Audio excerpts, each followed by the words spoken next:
அட என்னையா நீ எல்லாம் ஒரு ரைட்டரா? சாருக்கு விஷயத்தை தெளிவா எடுத்து சொல்லியா? இல்லை சார், டேவிட் என்னாச்சு பிஸ்னஸ் மைண்டில் இதை சொன்னாலும் இப்போ இருக்கிற சினிமாவோட ட்ரெண்டுக்கு அந்த சப்ஜெக்ட்டுக்கு ஒரு நல்ல ஸ்கோப் இருக்கு சார். சார் அந்த சுமிதாவோட கதையை உங்க பரதன் ஸ்டைல்ல சூட ஒரு மூடி ஏத்துங்க, என்னைக்கு இருந்தாலும் ஜெயிக்கும். கேட்கும் போது நல்லா இருக்குது.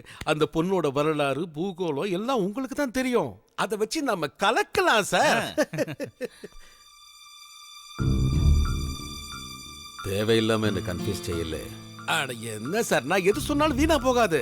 உங்க நன்மைக்காக தான் சொல்றேன் சார். சார் நீங்க இதை எனக்காக செய்யுங்க. இது என்னோட ரிக்வெஸ்டா எடுத்துக்கோங்க. நாம இந்த படத்தை எடுத்தா சூப்பர் ஹிட் ஆகும். நான் எவ்வளவு வேணா செலவு பண்ண ரெடி. ப்ளீஸ்.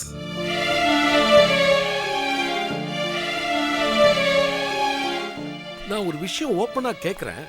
ஆக்சுவலி சுமிதாவோட உண்மையான கதை என்ன? அவளை யாராவது கொலை பண்ணிட்டாங்களா, இல்ல அவ சூசைட் பண்ணிக்கிட்டாளா? நீங்க தான் அந்த டீடைல்ஸை கொஞ்சம் சொல்லணும்.